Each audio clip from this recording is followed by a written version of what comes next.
1675 की दिल्ली की एक काली रात। चांदनी चौक की गलियां जो कभी शोर और रंगों से भरी रहती थीं, अब भारी बेचैन सन्नाटे से जकड़ी हुई हैं। मशालों की लौ पत्थर की दीवारों पर कांप रही है। मुगल सिपाही तलवारें थामे पहरा दे रहे हैं और डरा हुआ जनसमूह दूरी बनाए खड़ा है। इस तनाव भरे चौक के बीच एक ऐसा दृश्य है जो हर देखने वाले की रूह तक को हिला देता है। गुरु तेग बहादुर जी का कटा हुआ शरीर निशब्द पड़ा हुआ और चारों ओर मुगल पहरेदार। औरंगजेब की सत्ता ने जानबूझकर इस शरीर को खुले में छोड़ा है, एक चेतावनी की तरह, एक चुनौती की तरह, ताकि डर फैले, ताकि कोई ये साहस न कर सके कि आगे बढ़कर इसे सम्मान दे। गुरु के शरीर के पास जाना मानो मौत को बुलावा देना है। भय ने लोगों को जंजीरों की तरह जकड़ रखा है। लेकिन इन्हीं सायों के बीच एक जोड़ी स्थिर और चौकस आंखें सब कुछ देख रही हैं। ये आंखें उस व्यक्ति की हैं जिसकी जिंदगी रेगिस्तानों, जंगलों, दुर्गम घाटियों और अनगिनत सरहदों को पार करते हुए गुजरी है, जहां डाकुओं से मुठभेड़, राजाओं से सौदे और संकट में निर्णय लेना रोजमर्रा का सच रहा है।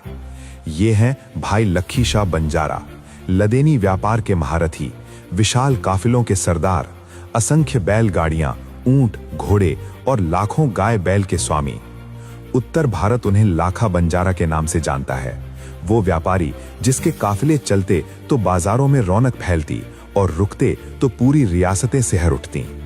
इस पल लखी शाह एक भयावह सच समझ रहे हैं कि अगर कोई आगे नहीं आया तो गुरु की देह अपमानित छोड़ दी जाएगी, और ये उनके लिए असंभव है। उसकी इस हिम्मत को समझने के लिए हमें उसके जीवन की शुरुआत तक लौटना होगा। लखी शाह का जन्म एक ऐसे बंजारा परिवार में हुआ जहां व्यापार केवल धन कमाने का साधन नहीं बल्कि जीवन की रीढ़ था। उनके पिता गोधू नायक हरियाणा क्षेत्र में बंजारा काफिलों के बड़े सरदार थे और उनके दादा ठाकर नायक अपने समय के विख्यात बंजारा नेतृत्वकर्ता माने जाते थे। असंख्य गाय बैल, मजबूत बैलगाड़ियां और युवकों की संगठित टोलियां उनके साथ चलती थीं। इसी वातावरण में लखी शाह बड़े हुए, जहां बचपन में ही उन्होंने सीखा कि शक्ति केवल बाहुबल में नहीं बल्कि संगठन, धैर्य और सही समय पर लिए गए निर्णय में होती है। लेकिन ये परिवार केवल समृद्ध नहीं, गहरे आध्यात्मिक संस्कारों से भी जुड़ा था। उनके पुरखे भाई पुरुषोत्तम गुरु नानक पातशाह के निकट श्रद्धालु थे। कबीर सहित उन संतों की वाणी जो आगे चलकर गुरु ग्रंथ साहब में संजोई गई, इस परिवार की चेतना का हिस्सा थी। तांडे की आग के चारों ओर बैठकर बालक लखी ने हलेमी राज के किस्से सुने। गुरु नानक की वो कल्पना जिसमें राज तो हो पर अन्याय न हो, शक्ति हो पर दमन न हो। यहीं से उन्होंने सीखा कि असली बड़प्पन सोने चांदी में नहीं, सेवा और मर्यादा में है। समय के साथ लखी शाह एक चलती फिरती सल्तनत के मालिक बन गए। उनके काफिले साधारण व्यापारिक जत्थे नहीं थे, वे चलते फिरते नगर थे। 50,000 से अधिक बैलगाड़ियां, हजारों ऊंट, घोड़े और लाखों पशुधन उनके साथ चलते थे। जब मुगल बादशाह शाहजहां ने दिल्ली में एक भव्य किले के निर्माण का निर्णय लिया, तब जयपुर, आगरा और दूर दराज के इलाकों से लाल पत्थर और संगमरमर ढोने की जिम्मेदारी लखी शाह के काफिलों ने उठाई। 9 वर्षों तक चले उस निर्माण में उनकी बैलगाड़ियों ने वो काम किया जो किसी सेना से कम न था, और लाल किला आकार ले सका। इसी दौर में लखी शाह ने दिल्ली के हृदय में जमीनें अर्जित की। आज जहां राष्ट्रपति भवन और संसद भवन स्थित हैं, वो समूचा रायसीना क्षेत्र कभी लखी शाह बंजारा के तांडे और स्वामित्व का हिस्सा माना जाता था। उस समय ये इलाका सत्ता का नहीं बल्कि बंजारा काफिलों का केंद्र था, जहां अनाज के भंडार, पशुधन के डेरे और व्यापारिक सभाएं दिन रात चलती थीं। समय बदला, इमारतें बदली, झंडे बदले, लेकिन उस भूमि की नींव में आज भी लखी शाह बंजारा की मेहनत और उपस्थिति की स्मृति दबी हुई है। सिर्फ दिल्ली ही नहीं, सिख संघर्ष के प्रतीक भी उनकी छाया में आकार लेते हैं। परंपराओं और मौखिक इतिहास के अनुसार लोहागढ़ किला, जो आगे चलकर सिख सत्ता और प्रतिरोध का सशक्त केंद्र बना, उसके निर्माण में भी लखी शाह बंजारा की निर्णायक भूमिका रही। पत्थर, लकड़ी, रसद और श्रम सब उनके काफिलों द्वारा पहुंचाया गया।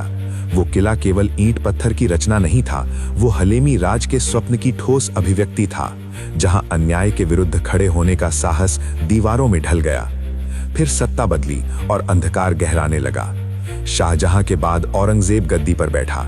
उसके शासन में जबरन धर्मांतरण, दमन और भय का साया पूरे देश पर फैल गया। हिंदुओं और सिखों पर अत्याचार बढ़ते गए। लोगों को पकड़ पकड़ कर उनकी आस्था छीनने की कोशिश की गई। ऐसे ही समय में गुरु तेग बहादुर जी मजहबी आजादी की रक्षा के लिए खड़े हुए और इसी कारण उन्होंने दिल्ली में अपने प्राण न्योछावर कर दिए। अब फिर लौटते हैं चांदनी चौक की उस रात पर। गुरु तेग बहादुर जी का धड़ अलग पड़ा है। मुगल सिपाही चारों ओर खड़े हैं। औरंगजेब की चुनौती हवा में तैर रही है। अगर कोई उनका अनुयायी है तो आगे आए। भीड़ में शोक है, क्रोध है, पर साहस नहीं। मौत बहुत करीब खड़ी है। लखी शाह बंजारा ये दृश्य सह नहीं पाते। उन्होंने जीवन भर रोखेम उठाए हैं। वे जानते हैं कि सीधी टक्कर आत्महत्या होगी, इसलिए वो बुद्धि और साहस का मार्ग चुनते हैं। वे अपने साथियों को आदेश देते हैं 60 बैलगाड़ियां तैयार की जाएं। गाड़ियों में कपास की बोरियां और रंग भरी धूल भरी जाती है। योजना स्पष्ट है, युद्ध नहीं, भ्रम। जैसे ही काफिला चांदनी चौक के पास पहुंचता है, बैलगाड़ियां तेजी से दौड़ पड़ती हैं। पहियों की गड़गड़ाहट और बैलों की टापों के साथ रंग धूल हवा में उछलकर पूरे चौक को ढक लेती है। पल भर में सारा इलाका गुबार में बदल जाता है। सिपाही आंखें मलते रह जाते हैं। उसी क्षण लखी शाह अपने साथियों के साथ गुरु के पावन शरीर को उठाते हैं और बीच वाली गाड़ी में छिपा देते हैं। बिना तलवार चले इतिहास की दिशा बदल जाती है। गाड़ी अंधेरे में आगे बढ़ती है और रायसीना के तांडे तक पहुंचती है। घर के भीतर दियों की मंद रोशनी में गुरु के शरीर को पूरे सम्मान के साथ रखा जाता है। खुले में अंतिम संस्कार असंभव है। दिल्ली मुखबिरों से भरी है। और तब लखी शाह वो निर्णय लेते हैं जिसे इतिहास कभी नहीं भूलता। वे अपने ही घर को गुरु की चिता बनाने का निश्चय करते हैं। टूटे हुए दिल लेकिन अडिग विश्वास के साथ वे अपने घर में आग लगा देते हैं। लपटें उठती हैं। पड़ोसी समझते हैं एक समृद्ध व्यापारी का घर हादसे में जल गया, लेकिन इस आग के भीतर एक पवित्र रहस्य छिपा है। इन्हीं लपटों के बीच गुरु तेग बहादुर जी का सम्मान पूर्वक अंतिम संस्कार हो रहा है। सुबह तक सब कुछ राख हो चुका है, पर मर्यादा सुरक्षित है। और कहानी यहीं समाप्त नहीं होती। उसी रात गुरु का शीश अभी भी चांदनी चौक में था। तब एक और साहसी भक्त जेतावत भाई घोड़े पर सवार होकर मुगल पहरेदारों को चीरता हुआ शीश उठाता है और आनंदपुर पहुंचाता है, जहां बालक गुरु गोविंद सिंह जी उसे सम्मान देते हैं। ये बलिदानों की श्रृंखला थी, एक शरीर के लिए, एक शीश के लिए। लखी शाह बंजारा का घर जल गया, पर उनका नाम अमर हो गया। उनके पुत्र और वंशज आगे चलकर गुरु गोविंद सिंह जी और बंदा सिंह बहादुर के साथ मुगल अत्याचार के विरुद्ध लड़े। फिर भी समय के साथ बंजारा समुदाय की ये भूमिका इतिहास के हाशिए पर धकेल दी गई।